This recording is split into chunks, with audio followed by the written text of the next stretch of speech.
Welcome back to another episode of TikTok Famous Podcast, the stories behind the scroll. Today I have on the one, the only Shawna the mom. I have been dying for this episode. I cannot wait to talk to her. I am the luckiest girl in the world, so stay with us. You're listening to the TikTok Famous Podcast, where viral fame meets raw reality. Join your host, Meredith Willits, as she dives deep with your favorite creators to uncover the real stories behind the scroll, the highs, the lows, the algorithm chaos, and everything in between. This is not your average interview. This is the TikTok Famous Podcast. Good morning, and thank you so much for being here today. Hi, thanks for having me. Okay, I got to start it off. I am not your best friend. I am not happy with you. Uh-oh. Why? How in the world did you make us feel bad for Barb? Not on my bingo card, Shawna. Okay, that was not my fault. I never would have thought to do that, but I just kept getting lots and lots of comments of people going, why is Barb like this? What is her history? What's her backstory? What was her mom like? What was her mother-in-law like?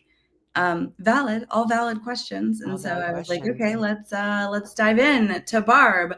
But the problem with doing that and giving the backstory is that it humanizes even the villain. So here we are. And no one likes that. That's one thing. I love that you just said that, because it's so, with everything that you're doing. For those of you that don't know Shawna the mom, she's literally a one-woman show, a one-woman, soap opera from the 80s. It's when I put in the title, she does it all, I literally mean she does it all. And you play every character. You play the babies, you play the children, not the baby infant, but the young children. You play the husbands, the moms with the sister-in-laws, all of the things. Mm-hmm. Which I have like an entire family tree in front of me right here to try to make sure I keep it all straight. Where did this idea come from? I have been sitting on this for a while. I started on TikTok making skits about being a mom, just common scenarios that moms face when, like, in early motherhood and when becoming a mom. There's all this chatter, this outside opinions, and it's only like the most important thing in the world to you. And so it's like really easy to sort of like get offended even by the most innocuous like interaction at the grocery store. But at the same time, like, why are you putting your stuff on this random new mom that you met at the grocery store? And this story was kind of born out of that. So when I was doing these standalone one-off skits about like things that moms encounter, I would get requests for more specific family interactions.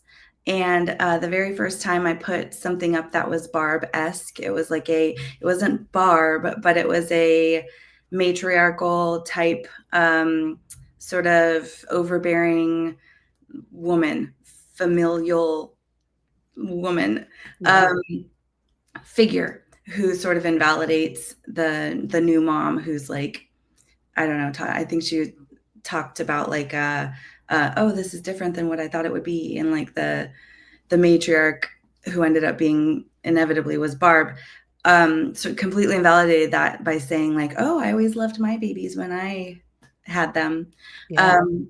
And just sort of through posting my regular stuff, I kind of had some repeat characters. And then eventually a Jennifer was born, this like horrible sister-in-law who has perspective because she's younger and doesn't have any babies and has possibly like this overbearing mother, and so has some ideas about how womanhood and motherhood is supposed to look, and you are failing at every notion she has, and you're doing it all wrong, and she could do it better. And that's Jennifer. That was Jennifer at the start. And so I was like, I want to impregnate that woman. through what it's like. Yeah. And so then that's thus the series was born. Have you ever read Adult Children of Emotionally Immature Parents? I have read that, at least snippets of it. Yeah. Um, It yeah, remind it reminds me of as you're reading that book, right? You're like getting all of this information. You're learning all this yeah, information. But then they have this like the parts where it's actual conversations between like a mother and a daughter and what that would sorry, feel like and what that would look like.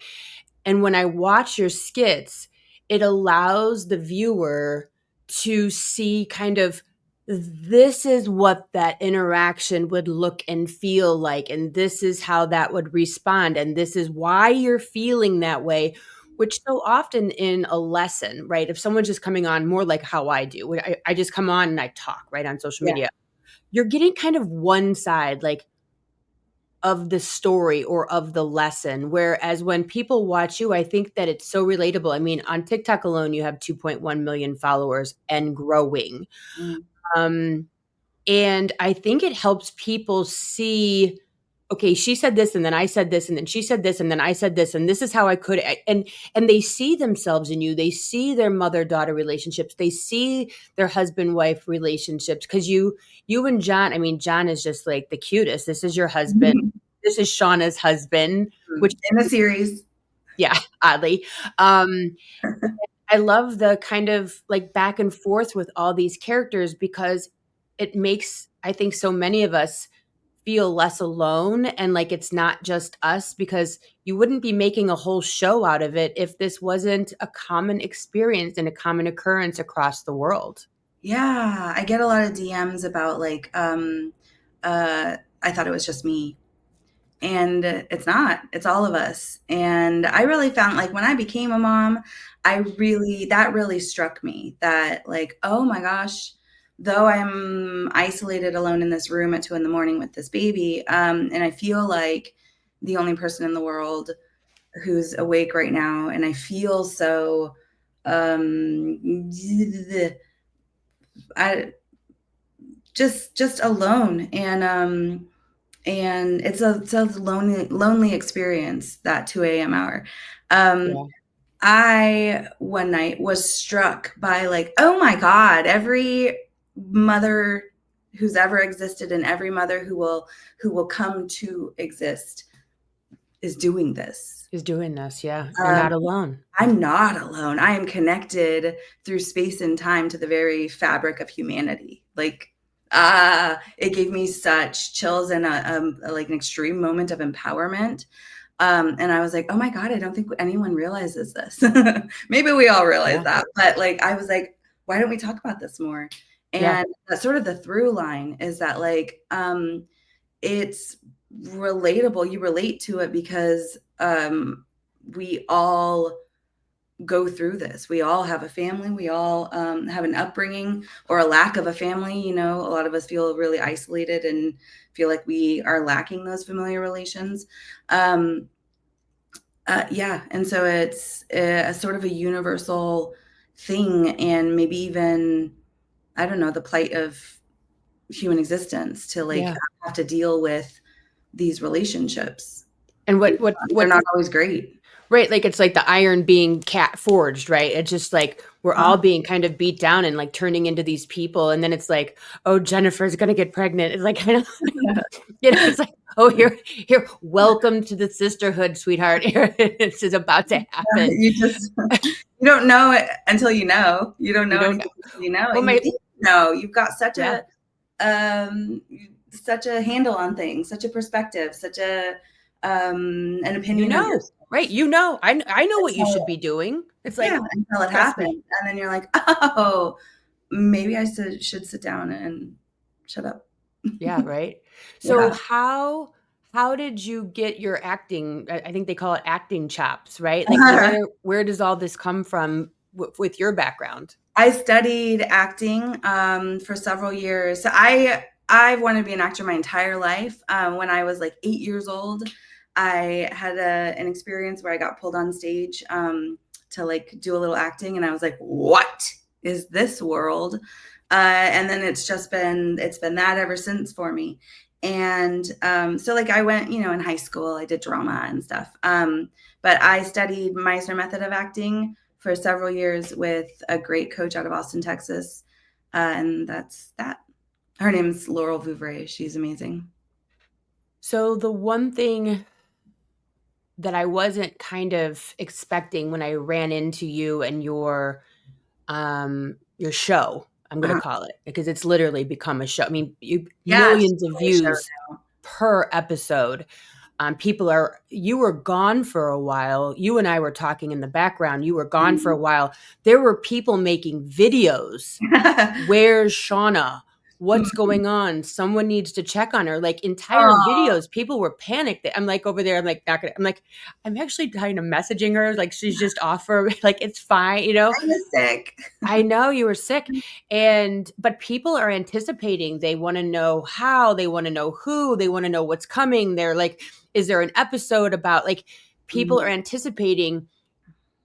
Are you recognizing as a creator, a social media creator, the value of the serial content where it's people are waiting for the next one, the answer to the previous video?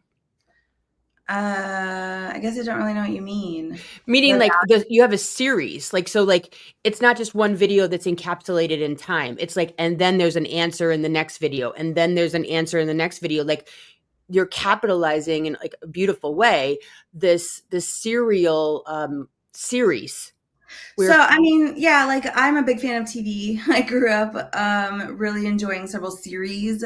yeah, And so it's always been like, you know, that's the dream. When you want to be an actor, you want to, well, I don't know, some people want to go on stage, I guess, but I've always wanted to be in television or film. Um, and yeah, that like that unfolding of getting to know like your friends, you know, yeah, and then like when for example like Dawson's Creek ended, you know, then you're sad and you miss your friends. So mhm. so I understand the, I don't know, the draw, the want to know the next thing and like have the next upload. And I suppose I can say it's purposefully done, you know, it's an episodic on purpose. Yeah. And then at the same time, like I want to tell the story of what it's like to become a mom and how that impacts not only the person, but every single relationship that you have. Um, and I think that's a fascinating moment in time in a woman's lifetime.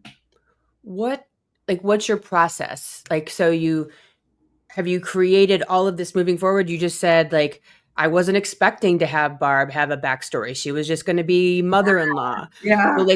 like how is your process? Are you writing for the next month? Are you writing for the next show? Are you I have the show outlined through the end of the year. So I know like I know the big beats of what's going to happen, the big things. But between now and then, I have to write what happens. I actually am writing the dialogue. So there is wiggle room to like go the way of doing a backstory. I don't foresee myself doing any more backstories. Barb was sort of like the big enigma. And then now people are like, well, now we want to see Mama D's backstory. And I've seen some comments with like, let's see Frank's backstory. But that's not really my aim. Um, the point of doing Barb is that like everyone does have a backstory. And with Barb in particular, I don't think that Frank is a very redeemable character, but people seem to really love him. He is not mean in the moment, but in the on the whole, the way that he's described is he's sort of and self-described is that he either dissociates or literally skips out, literally leaves the room whenever the conflict arises. And Shawna encounters him at her painting class. Mhm. But that is because he has skipped out. He's left Barb to her own devices. She's doing, I don't know, who knows what she's doing, but she's alone. And he is taking a secret painting class that she knows nothing about. And that's like, kind of fucked up. Yeah. That's Yeah. fucked up. If you want to like partner with somebody and share your life with somebody, then do that. But if you're just gonna be together because you've got history and it's too hard to not be together anymore, then you are the fucked up party. Yeah. And Barb in this relationship is consistent, though she is abusive, we'll just call it. She consistently so, she shows up and is her half of that equation. And he is and rather than engaging with that and doing something to maybe heal patterns, Yeah. because she's at least emotionally present. He is emotionally absent. Yeah. And so she's sort of alone and wigging out. And so it's like the worst possible scenario of like, what happens when I am emotionally, probably anxiously attached, Anxious. Yeah. emotionally present, and I live my entire life with somebody who keeps abandoning me. What Yeah. happens to me? And what happens is you go nuts because that's unsustainable. You as a You find human, love where you can. yeah, you need like you need emotional validation in your relationships. It's just a fact of human life. And all behavior is communication. And here she is trying to get her needs met, and I the love only it so way is much. how. Yeah, and you have really by way of these conversations and these relationships have touched on a lot of heavy topics. Abortion Yeah. was a huge one that just like threw me in my seat because you touched on it in such a perfect way. Um, because it was a mom who has children. Shawna has children. She wasn't expecting this, and she had a very real conversation at the doctor's office. And I thought you handled it beautifully. I think it. I mean, like I have a lump in my throat right now, and I know a lot of viewers did at the same time. What made you go for that? What made you? Because that's a scary, like talking politics on social media, especially with a platform like yours, which is loving and fun and yay, right? Yeah. And then you're going to just punch everybody with this really heavy topic. Yeah. What was that decision like to go there? I couldn't not go there because it is a reality that women are facing in the United States. So it's just, it just is. And in my opinion, it's not even my opinion. I think it's fact. It's just like, sometimes abortions have to happen and therefore they can't be legislated. You can't legislate it when it's necessary. And you When cannot people ask are dying. to define what medically necessary is, because medically necessary sometimes is emergent. And so, if you put red tape around this thing, then people die. And so it's not something that can be legislated. And it's been made into a political pawn, a moral issue, when really it's just a fact of life. Sometimes you have to scoop out the contents of the uterus, and it's not killing babies. It's like there are all these like buzzwords surrounding it, when really it's very simple. It's just healthcare. It's just like sometimes it's necessary. And if it becomes necessary, Shawna really needed, if it becomes necessary, I need to know that you're going to go ahead and perform that necessary procedure, because I've got babies. Yeah. And Shawna needed to talk to her doctor about that right now because of the state of things in the US. And and in the event, I thought about making Dr. Baby Doctor one of those doctors who would be like, oh, I don't even know, who had like Anti. Yeah. personal opinions about it. But then ultimately I was like, no, like we need sane representation of what this is. And all it is that sometimes it is necessary and therefore you cannot legislate it. Otherwise it's a war on women. Like Yeah. it's Yeah. just a simple fact. And to throw like morality at it is a smokescreen. All it is controlling women's bodies. Yeah. Yeah. What does your like do you talk to your family? Do you have a sounding board at home, or is this all literally a one woman show? Do you throw this stuff at people? Do you Oh throw this yeah, at your literally husband? a one woman show. I don't talk to anyone about it. My husband is a big fan and like loves that I do it and is uh, behind me. He facilitates the ability to do it. He's got the kids when I'm doing it. Uh, every now and then I go, I need a storyline about this. How do you think this could happen? I can't even think of an example because he'll go, oh, and then I'll go, never mind. Never mind. Never mind, I got it. Sorry to throw you into the fire there. No, I don't bounce stuff off of anyone. I just do what I want. Yeah. Yeah, good for you. How does it like feel when you get maybe for like the abortion or the weaponized incompetence, postpartum depression, we'll talk about that too. You dealt with is from the Barb perspective. Do you get negative comments? Do you read the comments? Do you give a shit what anyone says, or you just got the blinders on and you're just barreling forward? Um, I read the comments. Um, I have a strong sense of self and what I'm doing. Um, and I know that anyone who's commenting anything is doing it from their own perspective.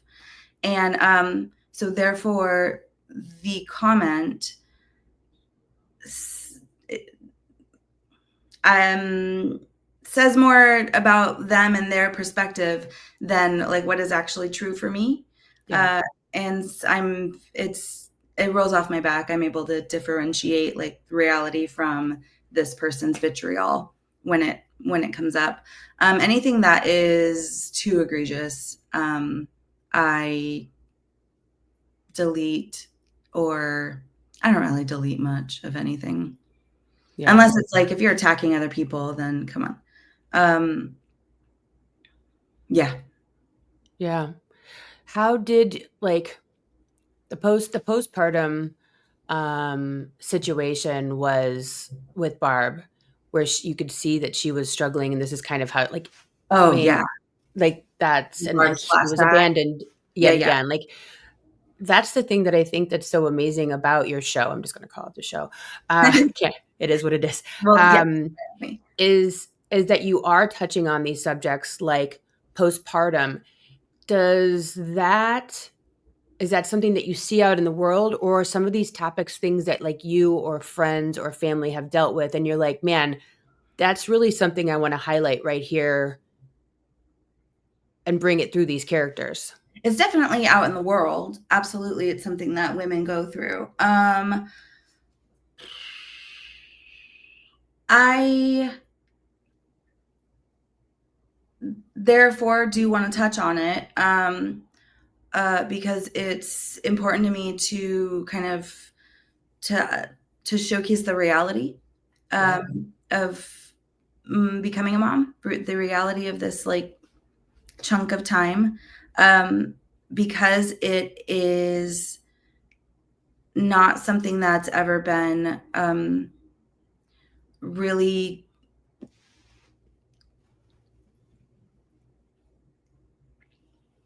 represented in media, in like film and television, in its entirety. Yeah.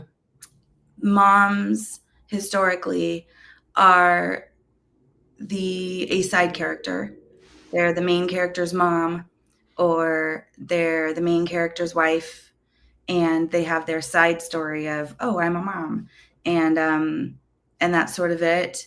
Um, and there, it's not really, it's either that she was a bad mom Yeah. and Judged. had no redeeming qualities, had no humanity. She was a bad mom, or she was a good mom, and there was no bad. She was squeaky clean. Oh, I Uh, love that. and very rarely, if I'm like literally racking my brain to think of an example of like a um, A good something mom that's bad and a bad mom that's still good. something that like, yeah, that weaves the humanity through. And it's just because it historically not a lot of women's stories have been told. um and a lot of women are mothers, and so I want to tell the stories. uh and part of that's postpartum issues, because there's postpartum depression, there's postpartum anxiety, there's postpartum OCD, where you have like intrusive thoughts about throwing the baby, I don't know, down the stairs. Right. There's postpartum psychosis, which is the worst of the worst. Do you have to study these? I mean, do you have to like literally like, okay, I'm about to hit this topic. I need some books. I need some information because of like you just said all those words. I don't know all those words. Like, Oh, really?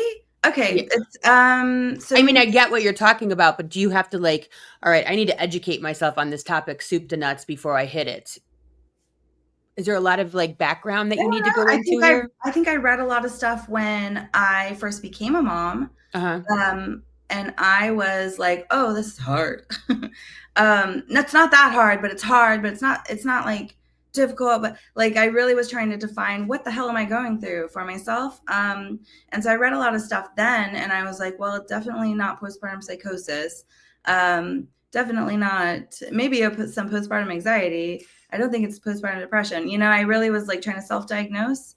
And do I need help? And is this normal? And so no, when I'm writing it now, I don't have to go back and do the research on it. But I think I've done a fair amount of research, just Yeah. kind of like trying to understand myself in my own life.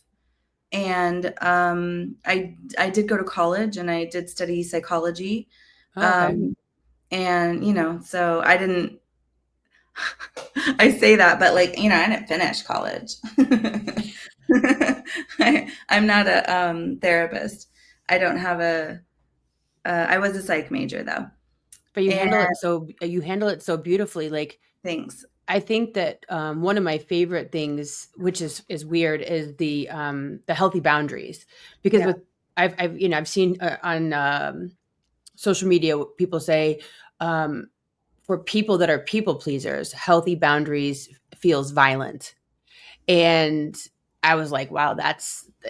I forward all this shit to my sister. I'm like, look, pay attention because it's so true. It does feel mean. Like you're Yeah. being mean to the person because you've acquiesced so much in your life. Yeah. And so I see that in your show where I'm watching, it's like, no, like there's a no. And it's like, but, no, but, and it feel like even talking about it makes my elbows hurt because it's just like that. Oh my gosh. Oh, yeah.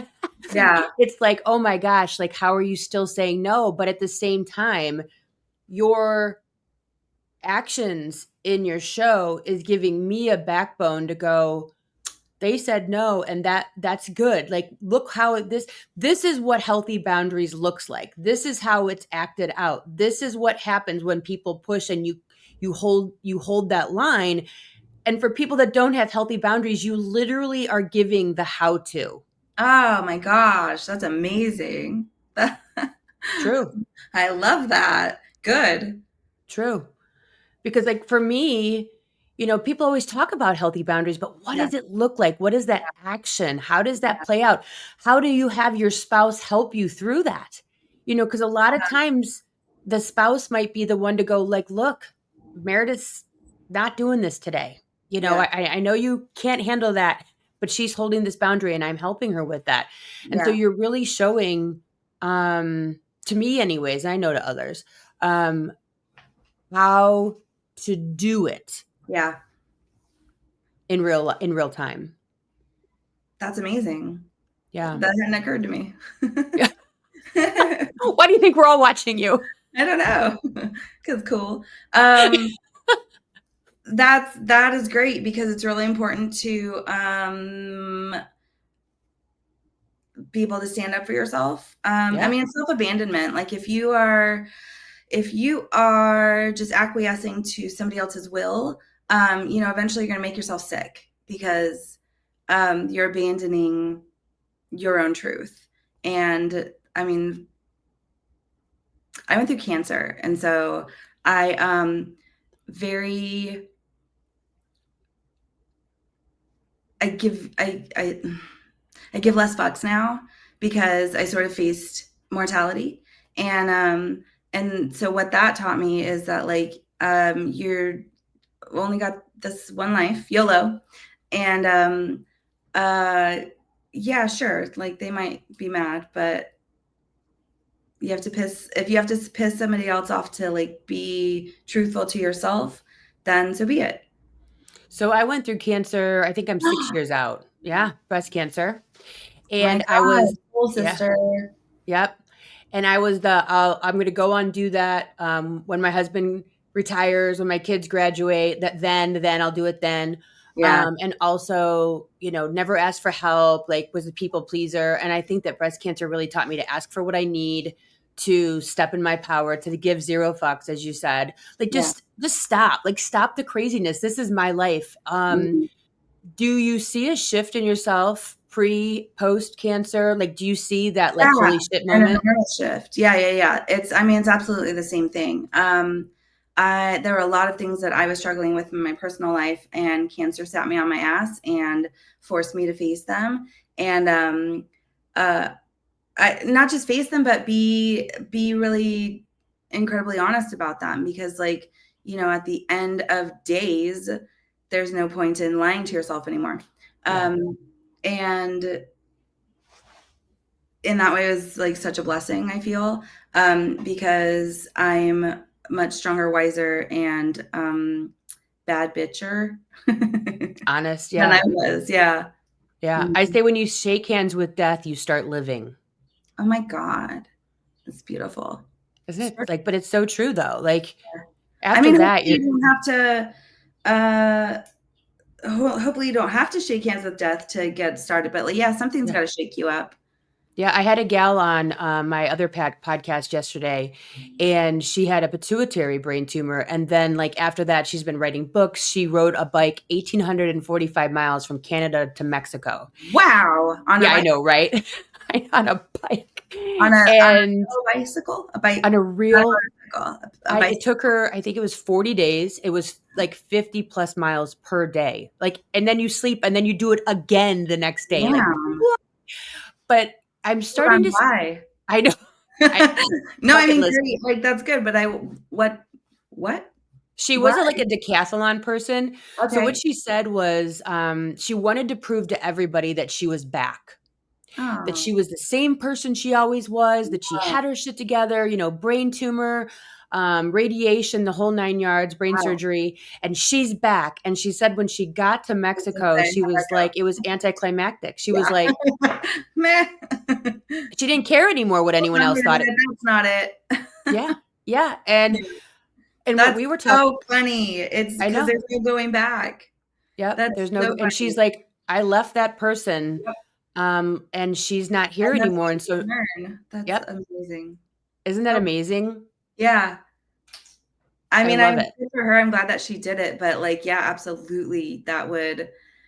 Uh that would end in a feeling of letdown because Yep. like there's no return. There's Yep. no There's, return. You are reborn.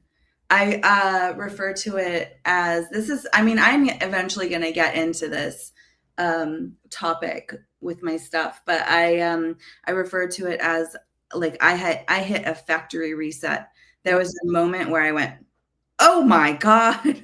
like literally like one day to the next it felt like a light switch like turning back on. I didn't realize I was in the dark, and then all of a sudden the light was back on. And it was like 6 months post chemo, and I was like, what? What was I doing? Yeah, you're What was I you doing? Yeah. it does you and this could happen at 30, 20, Mhm. 50, or 70. Like you literally wake up like in Yeah. your 50s, right? The zero fucks given era, like where you're just like, what was I What? doing? Yeah, Yeah. Yeah. I think probably for the majority of people, I would hope at least you don't have to go through cancer, but I'm stubborn. I yeah, am same. so stubborn. And I have like a um kind of like Jennifer, like I've got a point of view. And so it's gonna take a life-changing experience for me to kind of like get out of that mindset.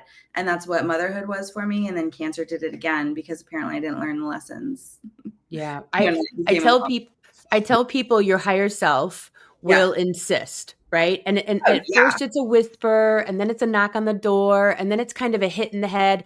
And Yeah. if you don't listen, eventually it's cancer or autoimmune or something's Yeah. going to get you here I'm because your here higher self if has you're not plans for listening. you. Yeah. Yeah. Yeah. It's like I've heard that too, like in the spirituality world, it's like the path of least resistance. Yep. Like so if you're resisting the inner call, let's say, um, uh, then something big is going to put you on your ass, so you can't resist anymore, and that's what Yep. happened. Yep. That's exactly. And everybody that I talk to, when these moments happen, it does change them. So unfortunately, fortunately or unfortunately, this shit works. It works. I mean, Uh, that's the whole point. Yeah. yeah, of getting you to where it is that you want to go. And Yeah. the one thing I've I also mean, learned, hopefully, unless you yeah, also ignore the symptoms. That of makes what it got you sound like there, I'm blaming people who have cancer, which I'm not at all. But right? I know what you're saying, and I don't mean to say that at all. But anyway, Yeah, what got like I was a superwoman. I didn't yeah. need help. I got Mhm, it. I don't mhm. need anyone help going to the doctors. And Yeah. guess what? By that next appointment, I'm like, "Can you go to the doctors with me? Can you hold my hand? Can you lay in Oh, bed with me? Can you you know what I mean? Like you start asking for that thing that you need because you yeah. are broken down and there's nothing else that you can do Oh, but be vulnerable. You have to you don't have to, but you finally hopefully ask for that help. And I love that you're going to touch on this because I do think that the whisper and then the nudge and then the flick can be listened to if we recognize, hey, you're on a path. yeah. You're headed there. And I think people that go through cancer and these types of situations, we can talk about it because we go and we look back and we go, oh my God, there were so many signs. Like I should So have many signs. so many signs. Yeah.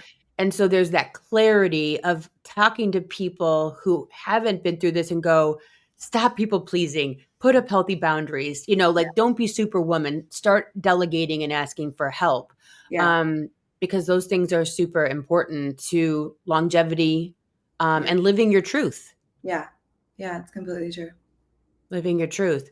So are you at this point, I mean, I don't know if you worked before, but outside of the house, are you now a full-time content creator making money from this? I see you're doing some brand deals that you've so beautifully woven into like normal content. I don't know how you do it, but you do it so perfectly well. Thank you. Yeah, yes, I'm a full-time content creator now. Before being a full-time content creator, I was a stay-at-home mom. Before that, I was an actor and just like worked in customer service.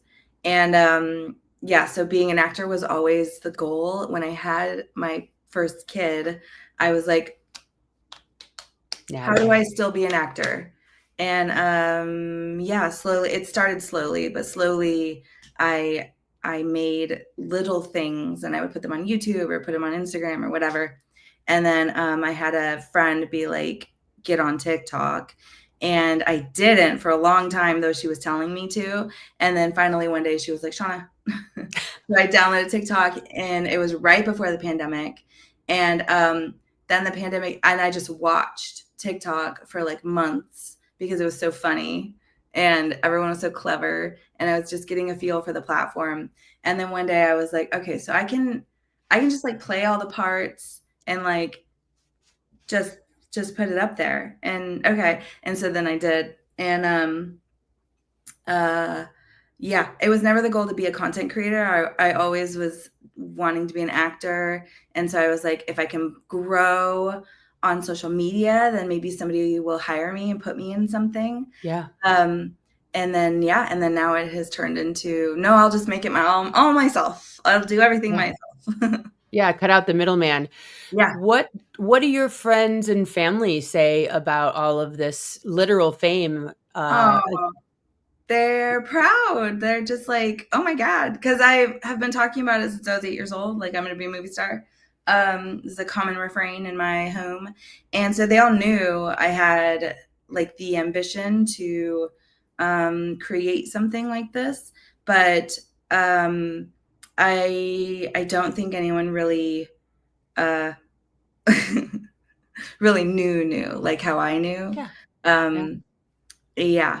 And so I think everyone's proud. So, and are And maybe you a at, little shocked.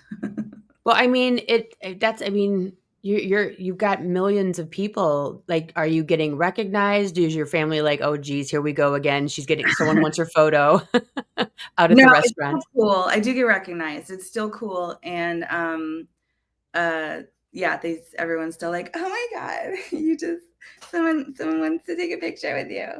But it's so nice. Everyone is so lovely and kind that I meet in person. Everyone that follows and like is in the comments is lovely and kind. And it's like this incredible community. And in fact, the comments themselves end up being like a major part of the show because then everyone's sharing their own experience in the comments, and which is beautiful. And so people can commiserate or even learn about themselves through these conversations or learn about their own family dynamics. Like, oh wow, that mirrors something I'm going through. Tell me more about that.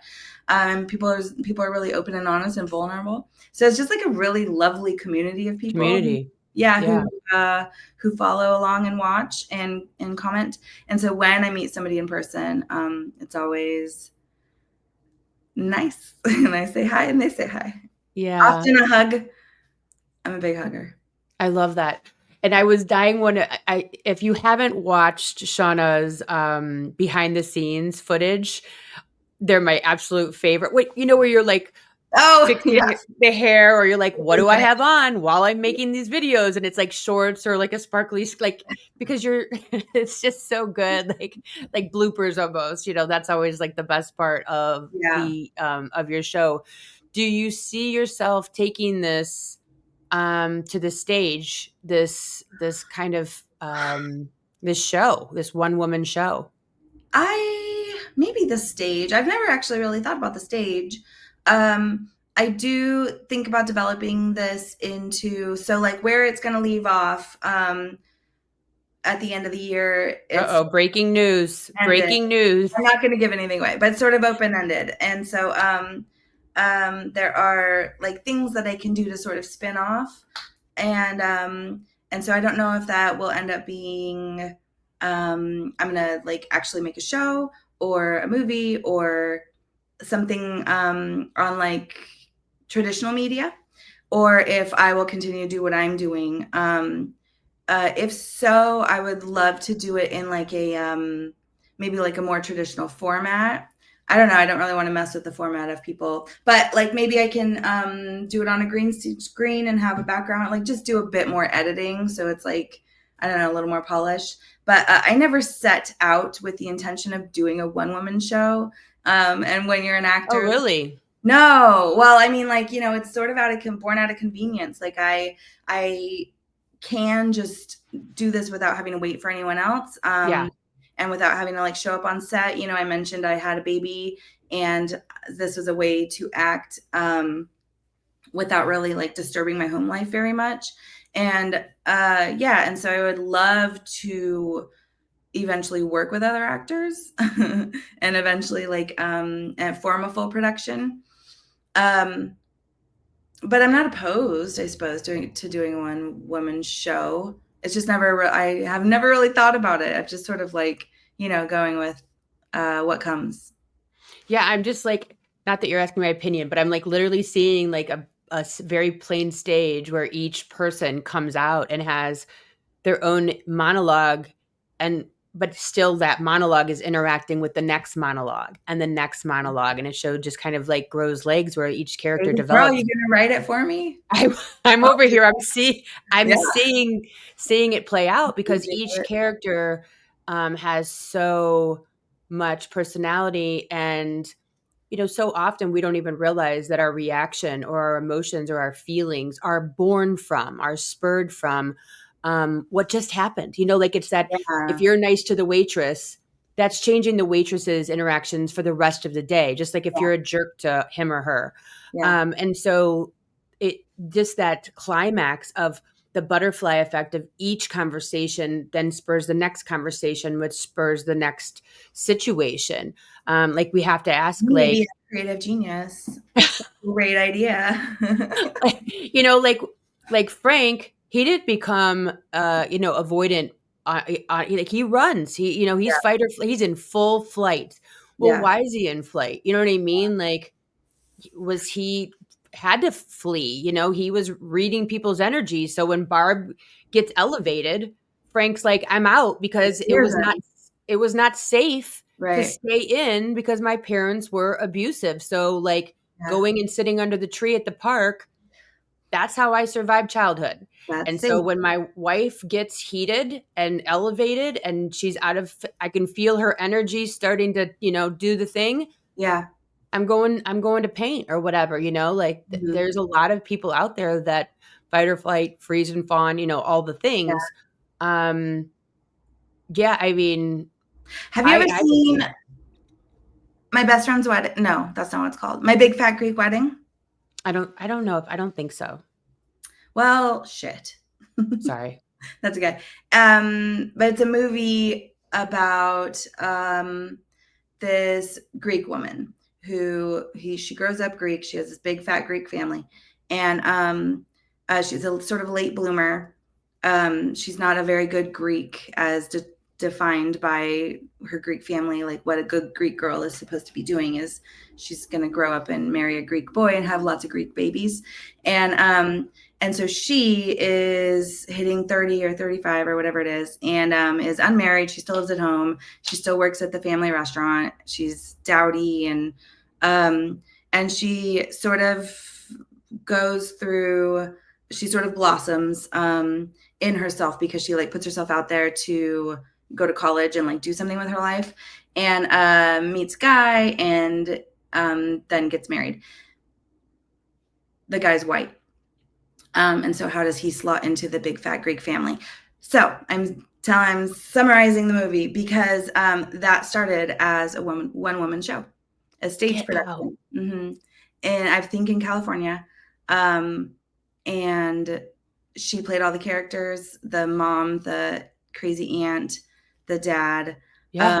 So now you have to watch that movie Now, yeah. because, uh, so it went from the stage production to an actual production with a whole cast of a bunch of different actors, and they fully embodied this incredibly huge, lively, lovely, wonderful family, and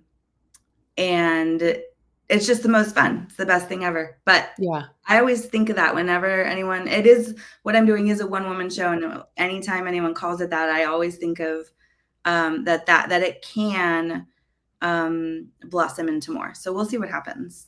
Yeah, I just see like it's just kind of like the stair step of Yeah. one character and then one character and then back to like the third character. But it's just you on stage going in and out of these interactions of waiting for why did this, like what's going to happen now that Barb did, you know what I mean? Or Yeah. whatever that show that you want to do, Yeah. because I mean, I think you could do, I mean, I know you can do anything. It's just a matter of, and that's the thing, like right now you're the mom, and then, eventually you're going to be the mom of like, I don't know how old your kids are, but like of a teenager or whatever, like Yeah. we grow and then we have these different issues and these different problems. And Yeah. then we grow We're all by way of our experiences. Yeah. right. By way of our children. And that's how, that new level comes up and out for you to address and go, wait a minute, now we got to deal with this. Um, but I just think that you've handled, I mean, even your bunco, I played bunco back in Ohio when I lived there, and, being the new person and everybody has their place and, like trying to fit in, like all Yeah. of the things you've just hit on so incredibly well in the minute little insecurities and what's in trying to be friends and, what the heck's, Ty's wife's name? Julie. Julie. Oh, we all I know love a Julie. Julie. And I wrote down here because when you were having your conversations with Ty, it was literally like that movie, The Star is Born, back with Lady Gaga and Bradley Cooper, where we weren't really sure if we were supposed to root for Shawna and Ty. Like, am I Ah. supposed to want Oh, I Shawna and really Ty like that. together? I'm gonna Like, revisit Shawna and Ty. like, like they're kind of. And then should you have guilt when you go home and talk to your husband about talking to Ty at the park? Like, or is it really oblivious to you that there was like oh my gosh, the layers. If nothing, a screenplay with different actors put in, because I just think it's so well done. It's kind of like, I never saw it, but all of a sudden I just heard in my head The Valley of the Dolls. I don't know if that's I've makes never sense. seen that. I have no idea. It just like hit me. That voice just came through. But thank you, like, for being here and sharing. I know you're inspiring so many people to write, and to show up, to tell their story, to see themselves in what your work is. And then there's, the people that aren't insane like me, who are just there for the good show. Like, they're just there for the next moment. Whereas I am like dissecting, like, okay, weaponized incompetence. Okay. How to deal with in-laws. It's not crazy. Yeah. And I'm over there, doing all the work and learning from you. But I'm honored. That's amazing. No, it's fantastic what you're doing. It's truly, truly fantastic. And I know all of us, I mean, it's only June and you have like your bullet points ready through the end of the year, which is so exciting. You banged in my house, sorry. Oh, you're fine. Which is so exciting. And I just love, I think we bought a house in Michigan, and I helped to do it over a year and a half. And through that process, I quit drinking because I had this really amazing creative outlet. And I think that it's so important. I think it's so important for people to have a creative outlet. I think through creativity, we heal. Oh, yeah. And I completely agree. Yeah, 100%. And I can't even imagine how much healing that this journey has taken you on. I mean, it's amazing. Thanks. Yeah. Healing. I don't know either. I mean, just letting your voice be heard and being seen, I think, is huge. Yeah, that's a healing thing. Yeah. Yeah. So good. Thanks. Shawna the mom. So good. Thank you so much for being here today. I really appreciate you taking the time. Yeah, absolutely. It's my pleasure. So good. All right, everybody. I'll see you guys here next week. Again, Shawna the mom. She's got her show written through the end of the year, but she is listening to your comments. So comment away, because she's inspired by your questions and your comments and all the good things. So I'll see you guys here next week. Bye. Bye. Thanks for tuning in to the TikTok Famous Podcast with Meredith Willits. If you're loving the unfiltered stories and behind-the-scenes truths, be sure to subscribe, leave a review, and share the show. Until next time, let's get famous.